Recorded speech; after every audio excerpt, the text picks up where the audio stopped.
Hello दोस्तों, सभी का स्वागत है आपका अपना यूट्यूब चैनल ज्ञान मंत्रा मैथ में क्लासेस में। दोस्तों आज हम बात करेंगे लेसन प्लान के अगले पॉइंट के बारे में, तो आप लोग वीडियो के साथ बने रहिएगा और लास्ट तक जरूर देखिएगा। ठीक है, जैसा कि आप स्क्रीन पे देख रहे हैं, नेम ऑफ द स्कूल, पहला पॉइंट आपका नेम ऑफ द स्कूल। आप जिस स्कूल आपको मिला गया है पढ़ाने के लिए वहाँ का आप नाम लिखेंगे। जैसे मेरा है SPM हाई स्कूल मधुपुर, तो यहाँ पे हम लिखें आपका जो भी स्कूल होगा आप उसका नाम यहाँ पे डालेंगे। ठीक है, उसके बाद डेट, जिस डेट में आप लेसन प्लान बना रहे हैं उसका यहाँ पे डालेंगे। उसके बाद यहाँ पे वर्ग यानी कि क्लास, जिस क्लास का आप लेसन प्लान बना रहे हैं उसको यहाँ पे आप लिखेंगे। ठीक है, जैसे हम 10th का बना रहे थे यहाँ पे 10th लिखे, आप 9th 8th जिसका भी आप लेसन प्लान बना रहे हैं आप यहाँ पे उसको लिखेंगे। उसके बाद आता है विषय साइंस, हम साइंस का बना रहे हैं तो हम साइंस लिखें। आप जिस सब्जेक्ट का बनाएंगे आप उसको यहाँ पे लिखेंगे। ठीक है, सब सब्जेक्ट में आता है कि जिस मतलब जैसे साइंस में हम बना रहे हैं फिजिक्स, रसायन विज्ञान, जीव विज्ञान, तो उसका हम यहाँ पे लिखना है। आप जैसे हम रासायनिक विज्ञान का बना रहे थे यहाँ पे रासायनिक विज्ञान लिखें। ठीक है, आप फिजिकल साइंस का बनाएंगे तो आप वहाँ फिजिकल साइंस लिखेंगे। ठीक है, तो हो गया ये काम। और टॉपिक, जिस टॉपिक यानी उस रासायनिक विज्ञान में आप जिस चैप्टर का बना रहे हैं आप उसको यहाँ पे लिखना है प्रकरण में, टॉपिक पे। तो यहाँ पे हम हाइड्रोजन गैस का बना रहे थे तो यहाँ पे हाइड्रोजन गैस लिखें। ठीक है, उसके बाद पीरियड, आप जिस पीरियड में क्लास ले रहे हैं इस टॉपिक के बारे में तो आप उसको यहाँ पे लिखेंगे। ठीक है, उसके बाद टाइम अवधि जो होता है 40 से 45 मिनट, वो यहाँ पे आप लिखना है आपको। उसके बाद आते हैं पाठ उद्देश्य यानी कि ऑब्जेक्टिव ऑफ द लेसन। ठीक है, तो यहाँ पे पहला जो पॉइंट है वो पहला पॉइंट है सामान्य उद्देश्य। ठीक है, छात्रों में विज्ञान संबंधी तथ्यों की जानकारी कराना, छात्रों में वैज्ञानिक दृष्टिकोण का विकास कराना, छात्रों में तर्क शक्ति का विकास करना, छात्र में वैज्ञानिक शब्दावली का विकास करना। ये था आपका सामान्य उद्देश्य में आपको यहाँ पे लिखना है इसको। ठीक है, पहला पॉइंट क्लियर हो गया। चलिए आगे बढ़ते हैं नेक्स्ट पॉइंट में। दूसरा पॉइंट है कि विशिष्ट उद्देश्य, यानी कि आप जिसके बारे में बताने जा रहे हैं उसको विशिष्ट उद्देश्य में लिखेंगे। आप लिखेंगे छात्र हाइड्रोजन गैस का प्रत्यास्मरण करेंगे, छात्र हाइड्रोजन गैस बनाने की विधि का बोध कर सकेंगे, छात्र प्रयोगशाला में हाइड्रोजन गैस बना सकेंगे, उसके बाद छात्र गुब्बारों द्वारा मौसम की जानकारी को प्राप्त कर सकेंगे। तो ये आपको विशिष्ट उद्देश्य में लिखना था। तो ये 4 से 5 पॉइंट लिखेंगे आप इसमें। ठीक है, समझ में आ गया। चलिए आगे बढ़ते हैं। उसके बाद आता है सहायक सामग्री यानी कि टीचिंग एड्स जो होता है, जैसे चौक, डस्टर, श्यामपट्ट, चार्ट। ठीक है, आप इसको यहाँ पे लिख देंगे। उसके बाद पूर्व ज्ञान में बताएंगे कि छात्र हाइड्रोजन के बारे में सामान्य जानकारी रखते हैं, उसको पूर्व ज्ञान में रखना है। यानी कि जो बच्चे पहले से कुछ कुछ जान रहा है उसको यहाँ पे लिखना है कि छात्र हाइड्रोजन के बारे में सामान्य जानकारी रखते हैं, आप उसको यहाँ पे लिख देंगे। ठीक है, उसके बाद आता है शिक्षण विधि। आप जिस विधि से पढ़ाएंगे उसको यहाँ पे लिखना है कि पहला विधि हो गया व्याख्यान विधि, प्रश्नोत्तर विधि, प्रदर्शन विधि और स्पष्टीकरण विधि। ठीक है, समझ में आ गया। पहला है व्याख्यान विधि, प्रश्नोत्तर विधि, प्रदर्शन विधि और स्पष्टीकरण विधि। ठीक है, तो ये आपको शिक्षण विधि में लिखना है कि इस विधि से आपको इस पाठ को पढ़ाना है। ठीक है, उसके बाद आएंगे प्रस्तावना के प्रश्न, जो बहुत मोस्ट इम्पोर्टेंट पार्ट है लेसन प्लान का। तो आप इसको अच्छे से लिखेंगे।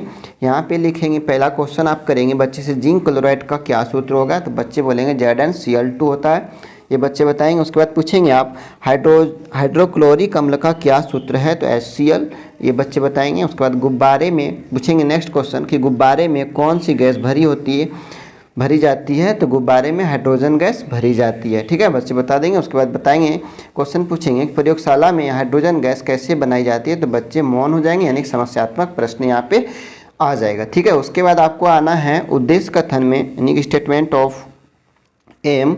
बच्चों आज हम लोग प्रयोगशाला में हाइड्रोजन गैस बनाने की विधि का अध्ययन करेंगे, आप उसको यहाँ पे लिख देंगे उद्देश्य कथन में। ठीक है, दिखाई दे रहा है। कोई दिक्कत, आप लोग वीडियो को रोक के अच्छे से लिख सकते हैं, इसमें कोई दिक्कत आपको नहीं होगा। ठीक है, और जो इस चैनल पे नए हैं आपसे गुजारिश है कि आप इस चैनल को सब्सक्राइब कर लें, इसके बेल आइकन को ऑन कर लें ताकि सारा लेटेस्ट वीडियो आपको सबसे पहले मिल सके। ठीक है, उसके बाद हम लोग बढ़ते हैं नेक्स्ट टॉपिक की तरफ। यहाँ तक कोई दिक्कत, कोई परेशानी नहीं होना चाहिए, सब कुछ हम लोग अच्छे से लिख लिए, सब कुछ आप लोग वीडियो को रोक के अच्छे से लिख सकते हैं। ठीक है, उसके बाद हम लोग आ जाएंगे शिक्षण बिंदु, यानी कि पहला पॉइंट पे। और यहाँ पे देखिए कि 3 टॉपिक आपको मिलेगा। शिक्षण बिंदु, फुलफिल टीचर एक्टिविटी यानी छात्र अध्यापक क्रियाएं, जो आप लेसन प्लान बना रहे हैं आपका काम यहाँ पे है। उसके बाद छात्र क्रियाएं, जो छात्र बताएंगे आप। ठीक है, तो यहाँ पे आपका जो पहला शिक्षण बिंदु होगा, यहाँ पे बताएंगे हाइड्रोजन संकेत पर अणुसूत्र एवं परमाणु भार। यहाँ पे 3 से 4 क्वेश्चन है। हाइड्रोजन का संकेत, अणुसूत्र एवं परमाणु भार, इसके बारे में आप यहाँ पे उसको बताएंगे। तो यहाँ पे विकासात्मक प्रश्न पहले 1-2 कर लेना आपको कि हाइड्रोजन का रासायनिक संकेत क्या है, तो बच्चे बोलेंगे H। हाइड्रोजन का अणुसूत्र क्या होता है, बच्चे बोलेंगे H2। उसके बाद हाइड्रोजन का परमाणु भार कितना होता है, तो बच्चे यहाँ पे मौन हो जाएंगे, यानी कि समस्यात्मक प्रश्न यहाँ पे आ जाएगा। ठीक है, उसके बाद आपको स्पष्टीकरण करके इसको बताना है कि हाइड्रोजन का परमाणु भार 1.008 होता है, सुविधा की दृष्टि से सामान्यतः 1 बोला जाता है। ठीक है, हाइड्रोजन का जो परमाणु भार होता है वो 1.008 होता है और इसको सुविधा की दृष्टि से सामान्यतः 1 बोला जाता है। हाइड्रोजन आवर्त सारणी के S ब्लॉक का तत्व है, इसका परमाणु क्रमांक 1 होता है। हाइड्रोजन से बनने वाले कुछ यौगिक के नाम निम्न है। ठीक है, यहाँ तक कोई दिक्कत? पहला है HCl हाइड्रोक्लोरिक अम्ल, दूसरा है H2SO4 सल्फ्यूरिक अम्ल और तीसरा HNO3 नाइट्रिक अम्ल। इस तरह से आप और भी उदाहरण दे सकते हैं, हम 3 यहाँ पे दिए थे, इतना ही काफ़ी है लेसन प्लान के लिए, तो आपको इस तरह से बता देना है। ठीक है, तो ये पहला शिक्षण बिंदु आपका खत्म होता है। यहाँ पे लिखेंगे छात्र क्रिया में कि छात्र ध्यानपूर्वक सुनेंगे। ठीक है, समझ में आया? यहाँ पे लिखेंगे छात्र ध्यानपूर्वक सुनेंगे। उसके बाद आपको आगे बढ़ना है, यहाँ तक दिखाई दे रहा है सबको, और भी जूम कर देते हैं आपके लिए।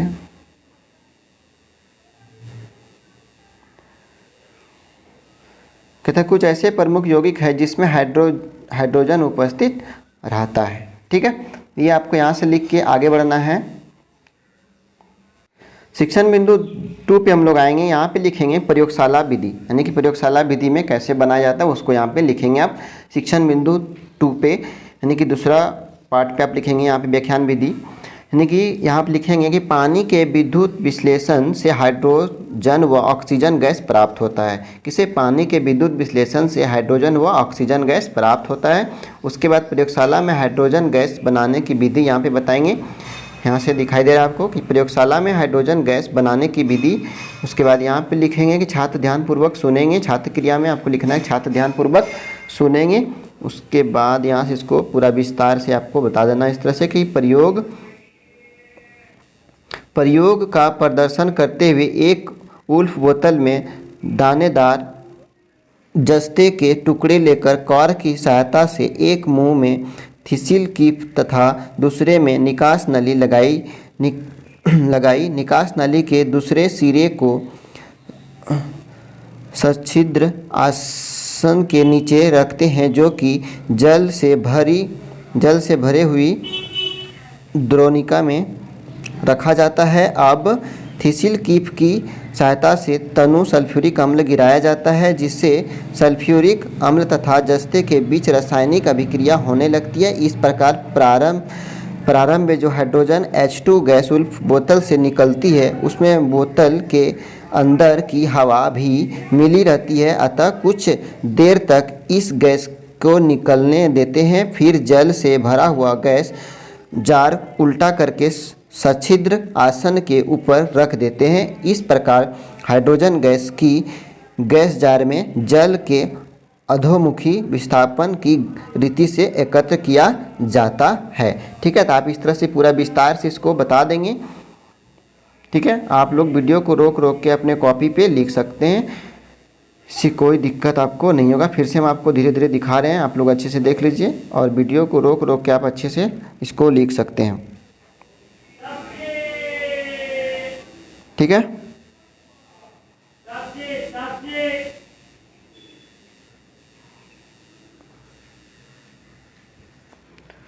दिखाई दे रहा है? सावधानियां में आपको तीसरा शिक्षण बिंदु पॉइंट में तीसरा पॉइंट आपको सावधानियां दिखाना है, स्पष्टीकरण करके हाइड्रोजन गैस बनाते समय निम्नलिखित सावधानियां बरतनी चाहिए।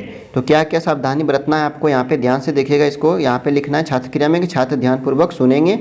उसके बाद आपको इसको विस्तार पूर्वक बता देना है कि उपकरण, पहला पॉइंट है कि उपकरण के निकट कोई जलती हुई वस्तु नहीं डालना चाहिए, क्योंकि इससे विस्फोट होने का भय रहता है। ठीक है, पहला पॉइंट हो गया। दूसरा पॉइंट आपको दिखाना है कि उपकरण वायुरुद्ध होना चाहिए, अन्यथा गैस बाहर निकल जाएगी।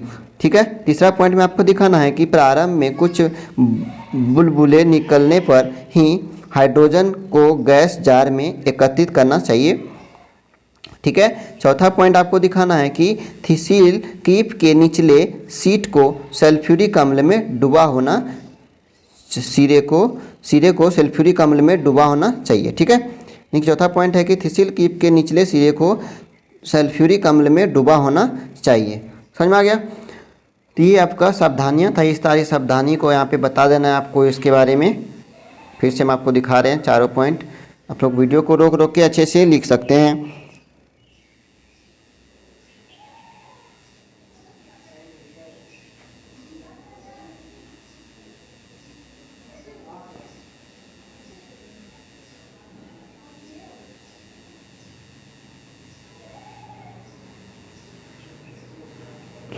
ठीक है, उसके बाद हम लोग आते हैं पुनरावृत्ति प्रश्न पे। हम लोग इसके बाद श्यामपट्ट कार्य को देखेंगे एक एक करके, तीनों शिक्षण बिंदु का अलग अलग श्यामपट्ट कार्य है, उसको दिखाएंगे आपको अच्छे से। तो आप लोग देख लीजिएगा, उसको अच्छे से वीडियो को रोक रोक के लिख सकते हैं, ठीक है। उसके बाद यहाँ पे देखिए क्या दिया है कि पुनरावृत्ति प्रश्न में आपको 2-4 प्रश्न पूछना है। हाइड्रोजन के प्रतीक को बताइए, हाइड्रोजन का परमाणु भार बताइए, और तीसरा क्वेश्चन है हाइड्रोजन गैस का अणुसूत्र क्या होता है, इसको आपको बताना है, ठीक है। इस तरह से 3-4 क्वेश्चन आपको पुनरावृत्ति के प्रश्न में कर लेना है। उसके बाद आपको गृह कार्य के लिए होमवर्क देना है बच्चे को। यहाँ पे बताएंगे बच्चे को गृह कार्य में कि प्रयोगशाला में हाइड्रोजन गैस बनाने का सचित्र वर्णन कीजिए। उसके बाद प्रयोगशाला में हाइड्रोजन गैस बनाने में प्रयुक्त सावधानी का वर्णन कीजिए। यानी इसको 2-4 प्रश्न आपको गृह कार्य में देना है, ताकि बच्चे को घर में जाके वो उसको अध्ययन करे और उसके आपको कंप्लीट करके वो लाए, ठीक है। उसके बाद हम लोग चलते हैं कि श्यामपट्ट कार्य जो है आपका तीनों शिक्षण बिंदु का अलग अलग पार्ट में है, तो उसको हम लोग दिखा देते हैं आपको। आप लोग अच्छे से देख लीजिए और अपने कॉपी पे नोट्स कर लीजिएगा। पहला है शिक्षण बिंदु हाइड्रोजन का परमाणु क्रमांक 1 होता है, ये आपको लिख देना है यहाँ पे। उसके बाद आपको हाइड्रोजन का प्रतीक बता देना है, हाइड्रोजन का प्रतीक क्या होता है, H होता है।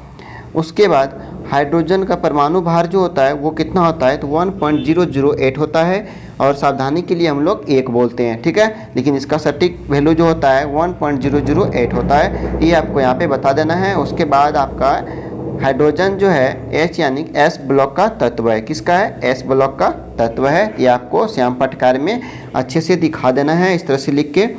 और उसके बाद आपको मूल्यांकन प्रश्न के लिए यहाँ पे बताना है कि हाइड्रोजन का संकेत क्या होता है।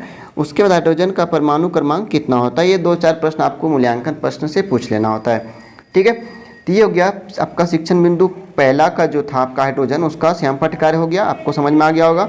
आप लोग वीडियो को रोक रोक के अच्छे से लिख सकते हैं, इसमें कोई दिक्कत नहीं होगा आपको, ठीक है।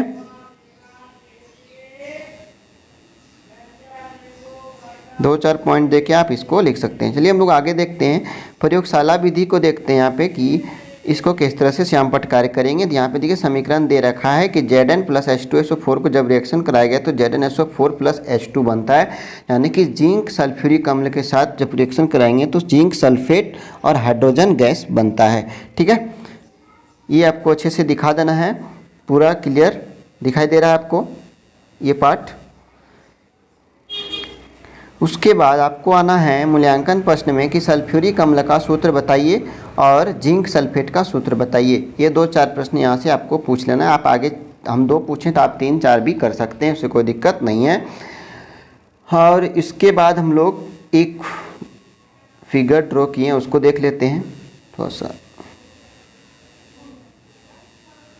देखिए इस तरह से आपको यहाँ पे फिगर ड्रॉ कर लेना है। यहाँ पे देखिए क्या दिया है कि एक तरफ जस्ता है, एक तरफ सल्फ्यूरिक अम्ल है, ठीक है। इस तरह से बना के आपको दिखा देना है। उसमें इसमें क्या है, हाइड्रोजन, इसमें हाइड्रोजन गैस। समझ में आ गया।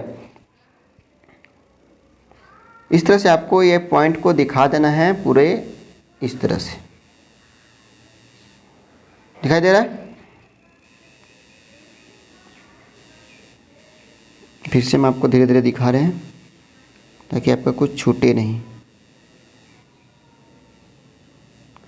वीडियो लंबा हो जाएगा फिर धीरे धीरे, ठीक है। जल्दी जल्दी हम लोग और एक पॉइंट को देख लेते हैं, सावधानियां जिसमें बरतनी चाहिए थी उसको देख लेते हैं, उसका श्यामपट्ट कार्य को। तो यहाँ पे देखिए सावधानियां में दिया है, उपकरण वायुरुद्ध होना चाहिए। आपका जो उपकरण है वो क्या होना चाहिए, वायुरुद्ध होना चाहिए।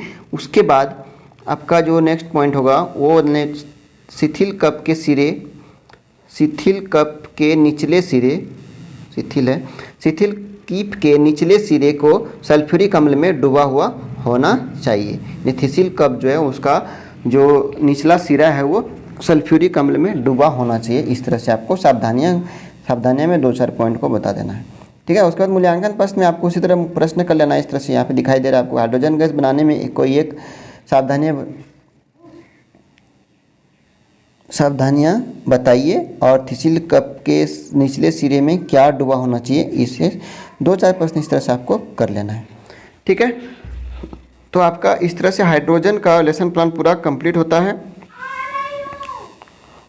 आप लोग अच्छे से वीडियो को रोक के लिख सकते हैं, इसमें कोई दिक्कत नहीं होगा किसी को, ठीक है। थैंक यू, मिलते हैं फिर नेक्स्ट वीडियो में नेक्स्ट लेसन प्लान के साथ।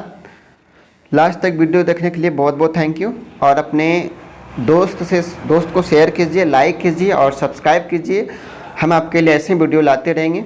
आपके एक लाइक और एक सब्सक्राइब से हम मोटिवेट होते हैं और आपके लिए अच्छे से अच्छे टॉपिक को लेके आएंगे। तो आप लोग पूरा निश्चित होकर अपने लेसन प्लान को बनाइए और कहीं पे कोई किंतु परंतु होगा तो आप हमें कमेंट करेंगे, हम फिर से उसको कोशिश करेंगे कि आपको अच्छे से बताएंगे, ठीक है।